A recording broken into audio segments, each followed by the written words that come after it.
Hi, Capricorn Sun and Rising. Welcome to your February 2023 Astro Update. It's Reina here. Alrighty then. So, what is happening? Well, as the month begins, the Sun is in Aquarius. And I think that Capricorns probably like the month of February because the Sun is in the second house for you, which is the house of earned income. And this is the domain of Taurus.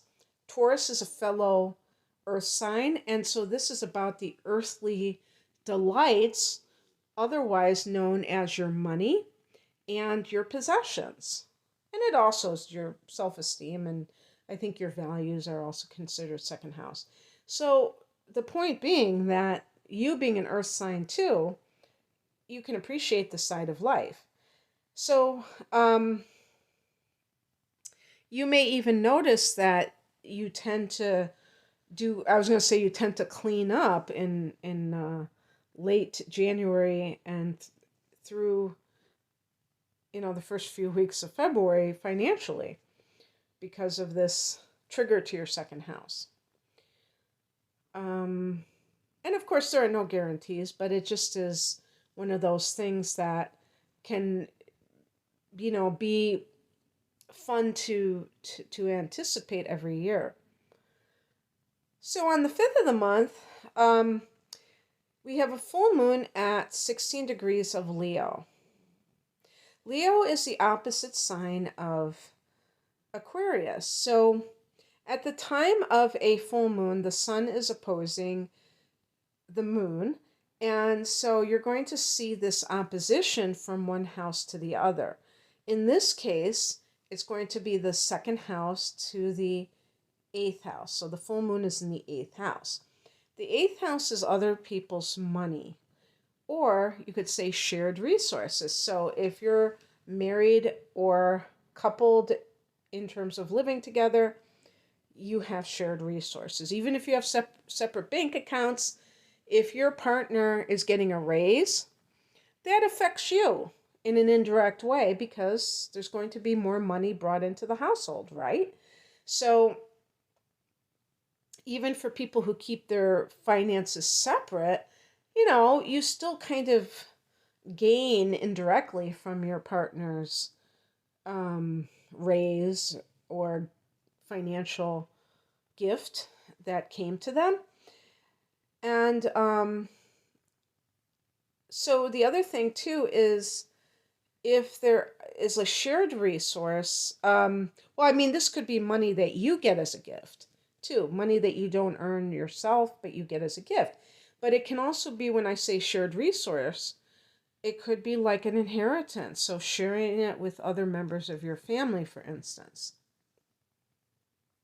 And I would include, even like indirectly, I would include real estate and other things like that can be converted into cash as being part of that. So with a full moon in the eighth house, this could very well be something that you are learning about. You're learning about an inheritance. Sometimes, because full moons can be secrets that are revealed, and the eighth house specializes in secrets, you may find out that there was something going on and you were being kept from it. Now, obviously, this is not always going to be the case, but certainly we do know of enough instances where people are deceived by family members, for instance, about money that is supposed to be with all the family members, and some people were cut out, or maybe one person has kind of taken over and has tried to gain control of everything. Who knows? But yeah, something can come to a head, can come to your awareness of it. And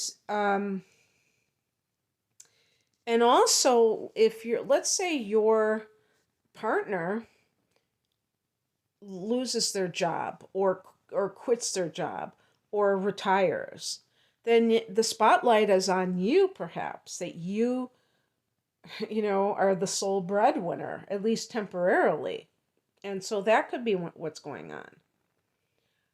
But certainly you could gain financially from this full moon. The other thing that the eighth house, I mean, the eighth house is definitely not all about money. And it is about um, the occult, which, we can talk about astrology and the tarot. I don't really like to think of astrology as the occult because occult means hidden. So it tends to mean those esoteric types of um, beliefs and practices. And astrology to me is very mainstream. Even the tarot is as well.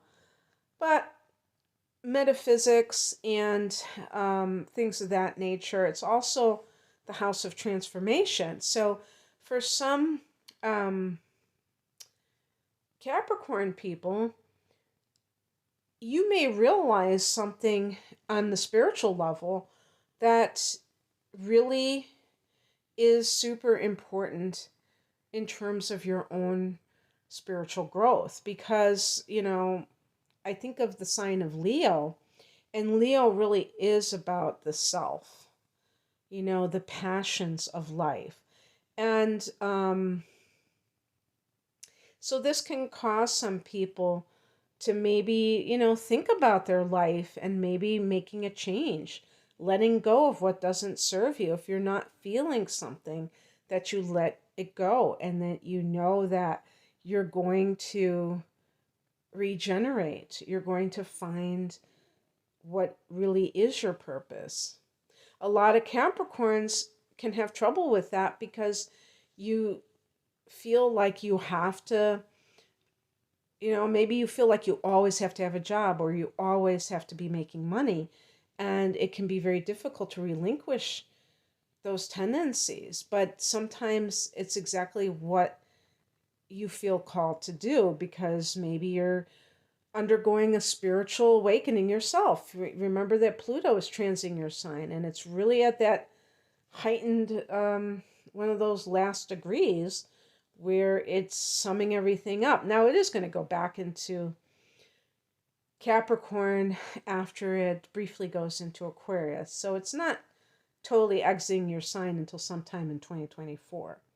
But it's definitely getting more and more intense because it's getting closer to the end. So you've already probably gone through quite a metamorphosis. And this eighth house, Pluto is one of the rulers of the eighth house. So it all ties together in that sense. On the 11th, Mercury goes into Aquarius. And this is, Mercury in the second house can be crunching numbers, really coming, thinking about what it is that you need to do. Maybe it's creating a budget or doing a spreadsheet, but you're thinking about your finances. It's still the beginning of the year. So you may feel like this is the perfect time to do it. Now, depending on what transpired at that full moon, that might be something that is connected to this, where, you're looking at the money you're bringing in, the money that you have had to spend, and seeing how it all is coming out in the wash, like what is happening with money. And this is something that happens every year. And this may just be the time when you like to kind of do all of this planning. One thing to note is that this is a month where all the planets are direct. And will be, I don't know if I said this, but it's going to be until the third week in April when all the planets are direct. So this can be like brainstorming of possible income streams that you can create for yourself.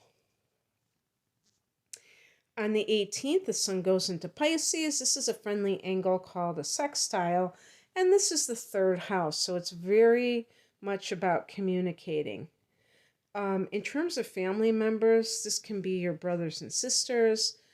It can be aunts, uncles, and cousins as well. And sometimes these individuals are closer to you than maybe, your parents and your siblings are, or they were like that. They were like surrogate parents and siblings when you were growing up. And so you really have a close relationship with them.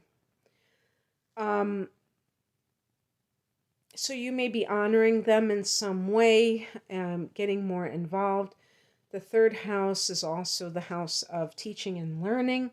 So for some of you caps who are looking for work, you may get hired during this time. And sure enough, a couple of days later, there's a new moon at 1 degree of Pisces on the 20th, just 2 days after the sun goes there. So it's at a very early degree. So it really does favor new beginnings on steroids when it comes to, doing something you've never done before. So, for instance, a Capricorn person who was in a different line of work and then they're becoming a teacher, they switched over to the teaching profession afterwards, and now you're embarking on that. Or some other type of similar career that is connected with communication, like the media. Also, if you have started a blog, this is a great month for that. And on the same day, the 20th, Venus goes into Aries. So there's a cardinal sign like Capricorn, and this is the fourth house of home and family. This is going to be an area that starts to get triggered in April for you when you have a solar eclipse here. But you do have a new moon in Aries in March too. So you're having 2 new moons in March and April in that fourth house, the second one being a solar eclipse. So this is going to be a very big area of life. The fourth house of home and family, real estate can be associated with this too, for this year and 2024. Venus can be money, so there might be some money from real estate. If you're dealing with family stuff, family property, this could be money that you're putting into buying a house, if you get an inheritance, for instance, or something along those lines. Maybe even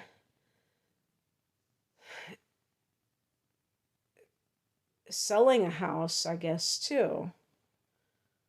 You could be selling a house and making profit from that too. It could be getting money from your mother in particular. But anyway, that's what I have for you, Capricorn. I hope that this resonated. If you would like a private reading, the link is below. Take care. Bye.